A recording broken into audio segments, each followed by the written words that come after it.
Lotus reality and agro farming వారు premium farm land projects మన పొలం ఫేజ్ 1, 2 మరియు 3 కంప్లీట్ చేసుకొని మన పొలం phase 4 Wasar village at Narayana Khed లో ఆగస్టు 15 ఇండిపెండెన్స్ డే రోజు గ్రాండ్ లాంచ్ చేయడం జరుగుతోంది. లాంచింగ్ మరియు ఇండిపెండెన్స్ డే సందర్భంగా 5 గుంటాస్ ల్యాండ్ అవుట్ రేట్ లో బుక్ చేసుకున్న వారికి 1,50,000 రూపాయల డిస్కౌంట్ తో పాటు 2 గ్రాముల గోల్డ్ ఫ్రీగా ఇస్తున్నారు. పూర్తి వివరాలకు సంప్రదించండి. ఓం మహాగణాధిపతయే నమః. ఓం గురుభ్యో నమః. ఓం శ్రీమాత్రే నమః. ప్రేక్షకులకి ఈరోజు మనం చెప్పుకోబోయే టాపిక్ ఏమిటి అంటే, మనకు చూడండి లైఫ్లో చాలా అంశాలు ఒక్కొక్కసారి ఏమవుతుంటుందంటే అది ఇంకా ఆగిపోయినట్టుగా ఉంటుంది లైఫ్లో.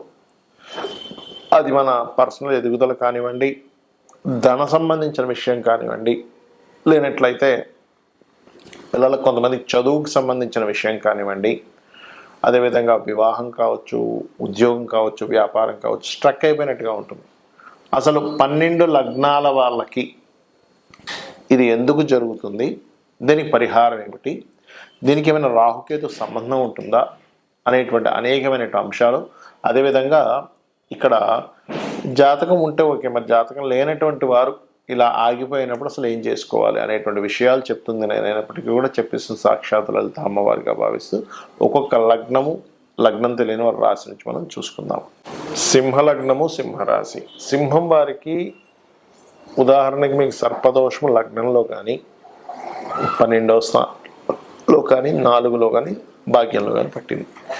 ఎందుకు చెప్పుకుంటున్నామంటే ఎక్కువ రాహు ఈ రాశుల్లో ఉన్నప్పుడు ఎక్కువ ప్రభావం చూపిస్తాడు. కేతువు ఉండే స్థానాల్లో కూడా మనం నెక్స్ట్ ఎపిసోడ్లో చూసుకుందాము. బట్ ఇక్కడ రాహు ఇక్కడ ఉన్నప్పుడు ఏంటంటే, మరి మిగతా సర్పదోషాలు ఎలా ఏర్పడతాయంటే, రాహు వేరే ప్లేస్లో ఉండి అక్కడ ఏదైనా పాపగ్రహ సంబంధం ఉంటే కూడా ఏర్పడుతుంది. వేరే రాశిలో కూడా, వేరే రాశిలో ఏర్పడదని కాదు. అంటే మేజర్గా ఈ రాశుల్లో సింగిల్గా రాహు ఉన్న దీన్ని ప్రభావం ఇస్తాడు. మరి దీనికి ఏంటి, సింహలగ్నమే లగ్నంలో రాహు ఉన్నాడు. పర్టికులర్గా మీరు జాగ్రత్త పడవలసిన అంశం ఏమిటంటే, డైజెస్టివ్ పార్ట్ మీద చూపిస్తాడు ప్రభావం. బికాజ్ ఆఫ్ రవి ఉండేటువంటి న్యాచురల్ 5th హౌస్ అనేటువంటిది ఏంటంటే ఆరోగ్యాన్ని, డైజెస్టివ్ సిస్టమ్ని గట్ హెల్త్ అంటూ ఉంటారు ఇవాళ రేపు. సో ఆ గట్ హెల్త్ విషయంలో మీరు జాగ్రత్త పడాలి. అలాగే కొన్ని ఈ షేర్ మార్కెట్స్ అని రకరకాల వ్యసనాల్లోకి తీసుకెళ్తాడు, ఆ విషయంలో చాలా జాగ్రత్తగా ఉండాలి. మరి లగ్నంలో కాకుండా, లగ్నంలో కాకుండా 12లో ఉంటాడు ఒక్కోసారి కొంతమందికి. అక్కడ కూడా ఏమవుతుందంటే అలాంటప్పుడు కొంచెం మీరు ఈ వాటర్ ప్లేసెస్కి వెళ్ళినప్పుడు కొంత జాగ్రత్త వహిస్తూ ఉండాలి. నీటి గండాలు అంటూ ఉంటారు. రాహు 12లో ఉన్నప్పుడు ముఖ్యంగా సింహలగ్నం వారు, సింహరాశి వారికి ఈ ప్రభావాన్ని ఇస్తాడు. మరి లగ్నంలో రాహు ఉన్నప్పుడు ఏం చేయాలి? సింపుల్గా ఏం లేదు, ధ్యానం, దుర్గానామాన్ని ధ్యానంలో, అంటే శ్వాస మీద ధ్యాస మీద ధ్యానంలో ఉండండి. మరి 12లో ఉంటే మరి ఇది కూడా కొంత వ్యసనాలకు దారితీస్తుంది అంటారు కదా అంటే, ఖచ్చితంగా అందులో ఎటువంటి డౌట్ లేదు. కాకపోతే మీరు దీనికి ఏం చేయాలి అంటే, అభిషేకం అంటే దానికి బిల్వపత్రాన్ని జోడించి, బిల్వపత్రంతో కానీ, బిల్వపత్రం యొక్క జలంతో కానీ శివునికి అభిషేకం చేయండి. 12లో ఉండే రాహు వల్ల ఇక్కడ మీకు అనవసరమైనటువంటి డబ్బులు ఖర్చు పెట్టి మోసపోవడం లాంటిది ఇది చేయడం వల్ల తగ్గుతుంది. అలాగే ఇక్కడ ఇన్వెస్ట్మెంట్స్ చేసేటప్పుడు 12లో రాహు ఉంటే కనుక సింహలగ్నానికి ఇన్వెస్ట్మెంట్స్ చేసేటప్పుడు విదేశాలకు వెళ్ళేటువంటి విషయాల్లో విదేశీ యోగాలు ఇస్తుంది ఇక్కడ కర్కాటకంలో రాహు ఉన్నప్పుడు. కాకపోతే అక్కడ ఏదైనా మీరు ఎవరికైనా మనీ గట్టి మోసపోతున్నారు, ఇవి చూసుకోండి. ఇక మిగిలిన 2 రాశులు ఏమిటి, 4, 9లో కూడా మంచిది కాదని చెప్పుకున్నాం. అంటే ఈ సింహలగ్నం వారికి 4 అంటే ఏమిటండి, భూములు. అంటే తెలియకుండానే ఏదో ఒక ల్యాండ్ తీసేసుకొని అది కబ్జా గురైన తర్వాత తెలిసి దానివల్ల ఇబ్బంది పడ్డాం అనేది చూపిస్తుంది. కాబట్టి 4లో రాహు ఉంటే మీ పేరు మీద కాకుండా మీ జీవిత భాగస్వామి పేరు మీదే ఆ యొక్క ప్రాపర్టీస్ తీసుకోండి. అలాగే భాగ్యంలో రాహు ఉన్నాడు. ఒక్కోసారి 4లో రాహు ఉన్నప్పుడు తల్లిగారితో కూడా కొంత ఇబ్బంది, తల్లిగారికి ఇబ్బంది కూడా ఇస్తూ ఉంటుంది.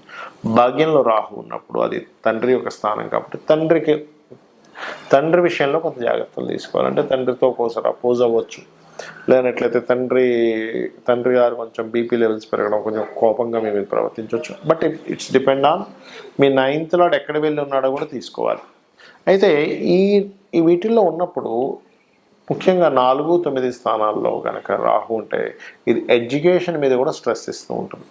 అలాంటప్పుడు ఏం చేయాలి అంటే, 4లో ఉన్నప్పుడు మీరు హయగ్రీవ స్తోత్రం ఎక్కువగా పఠించడం, 9లో ఉన్నా సరే హయగ్రీవ స్తోత్రం పఠిస్తూ, మీకు పొరపాటు 4లో రాహుండి చంద్రుడు కూడా పాడేయడం అనుకోండి, అప్పుడు తల్లిగారితో కాస్త ఇబ్బంది, ఆవిడేదో అన్న మీరు అంటే ఇదేమిటి విచిత్రంగా ఉంది సొంత తల్లితో ఏంటి అనిపిస్తూ ఉంటుంది. బట్ ఆ కాంబినేషన్స్ అట్లా ఇస్తాయి. ఇదంతా పూర్వజన్మ కర్మ అని మనం అర్థం చేసుకొని ఎక్కువ కొట్లాడకూడదు.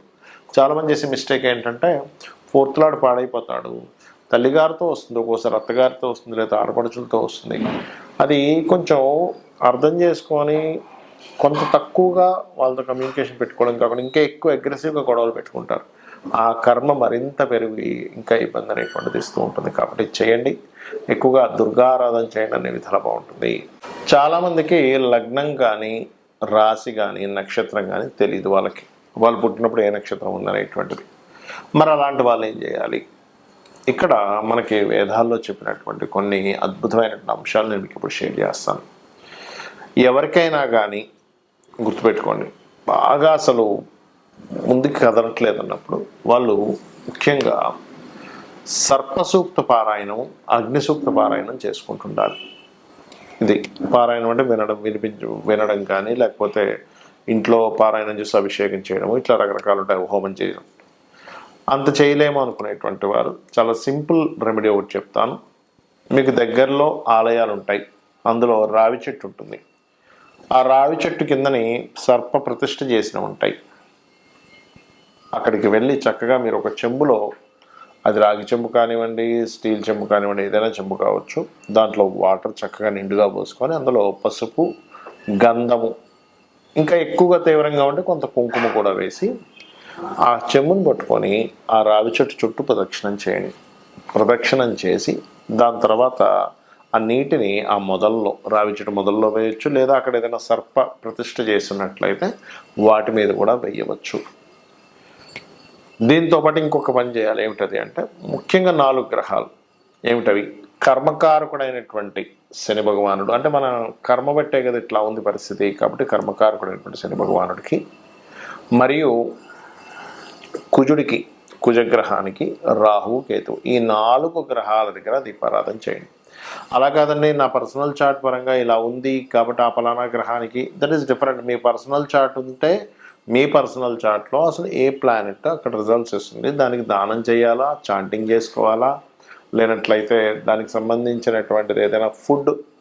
కొన్నిసార్లు ఎలా ఉంటుందంటే సన్ బాగా పాడైపోయాడు, ఎక్కువ గోధుమలు తింటుండడం వల్ల ఎక్కువ ఇబ్బంది వస్తూ ఉంటుంది. అట్లా ఒక్కోసారి రెడ్ కలర్స్ వేసుకోవడం వల్ల, ఆరెంజ్ కలర్స్ వేసుకోవడం వల్ల ఇబ్బంది వస్తూ ఉంటుంది. ఆ రకంగా ఏంటంటే ఒక ప్లానెట్ పాడయ్యాడు అనుకోండి, మీ జన్మజాతకంలో చిన్న ఎగ్జాంపుల్ చెప్తాను, సన్ పాడయ్యాడు, orange colour dresses important works వెళ్ళినప్పుడు వేసుకోకండి. ఇప్పుడు ఎట్లా అంటే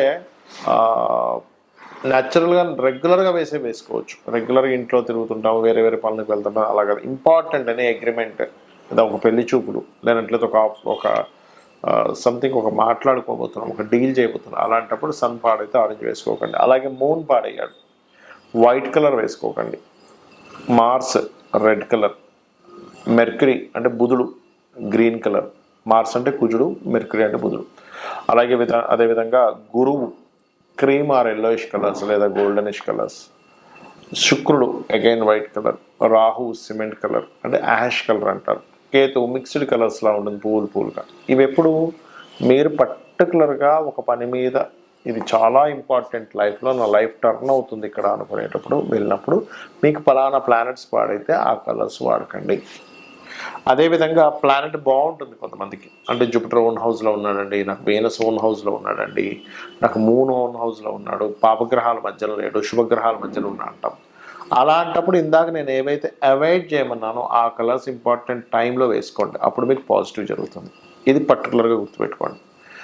అలాగే ఇక్కడ ఏదో సర్పదోషం ఉందనో, లేకపోతే ఇంకోటి ఏదో ఎల్నాడు శని ఉందనో, లేకపోతే ఇంకోటి ఏదో ఉందనో ఎక్కువగా దాని గురించి ఆలోచిస్తే తీవ్రంగా ఉండకండి. ఎందుకంటే ఈ గ్రహాలు అనేటువంటి మనుషుల మీద పగపట్టవు, గుర్తుపెట్టుకోండి. ఇది కేవలం మనం పాస్ట్ లైఫ్లో చేసుకున్న కర్మ. అంటే ఇంకా సింపుల్గా చెప్పాలంటే ఒక లోన్ తీసుకున్నాము, ఆ లోన్ తీసుకొని బ్యాంక్ దగ్గర తీసుకున్నప్పుడు వాడు ఫోన్ చేస్తాడు, లేదా ఎప్పుడు కడతారండి అని ఫోన్ అడుగుతాడు. అంత మాత్రం చేత బ్యాంకు వాడు మన మీద ఏదో పగున్నట్టు కాదు కదా. మీరు లోన్ తీసుకున్నారు, ఆ లోన్ కట్టమని అడుగుతున్నాడు బ్యాంక్ వ్యక్తి, మీరు కడతారు, క్లియర్. అలాగే పూర్వజన్మలో చేసినటువంటి మంచి కర్మలు ఉంటాయి, బ్యాడ్ కర్మలు ఉంటాయి. అది అందరికీ ఉంటుంది, భూమి మీద పుట్టిన ప్రతి ప్రాణికి ఉంటుంది.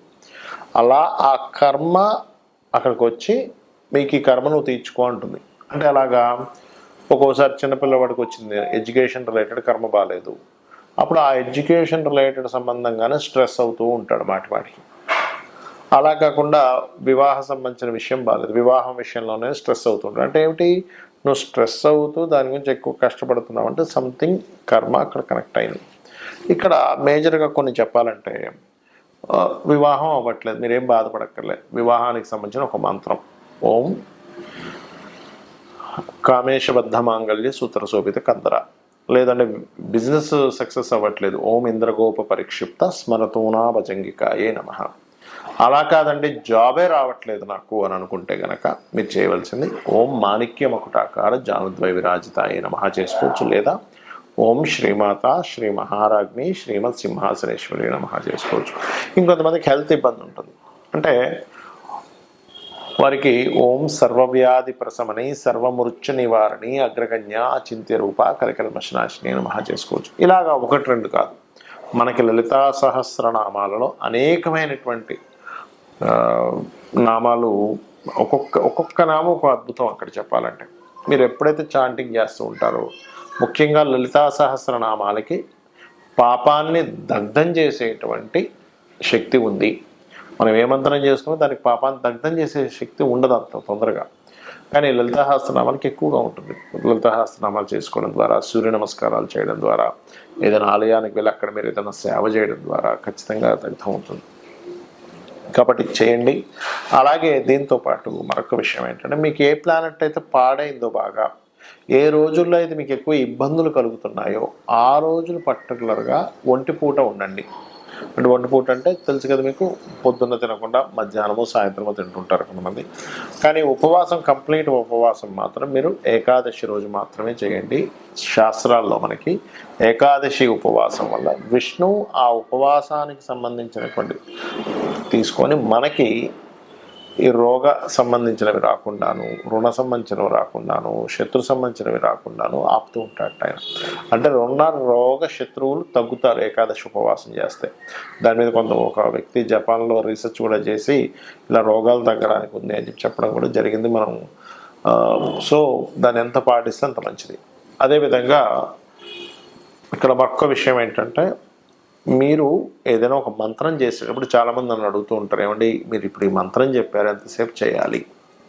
మినిమం 40 to 45 minutes ఖచ్చితంగా చేయాలి. చాలామంది ఏం చేస్తారంటే కౌంటింగ్ చేసుకుంటూ ఉంటారు. కౌంటింగ్ చేసుకోకుండా అంతగా మీకు జపమాలతో చేయాలి అనుకుంటే పగడపు జపమాల దాచిపెట్టుకొని, అంటే బయటికి ఓపెన్గా పెట్టుకొని చేయకూడదు, ఏదైనా లోపల పెట్టుకొని జపమాల చేయాలి. పగడపు మాలతో చేస్తే తొందరగా ఫలితం కూడా వస్తుంది జపమాల. సో ఇది చేయండి.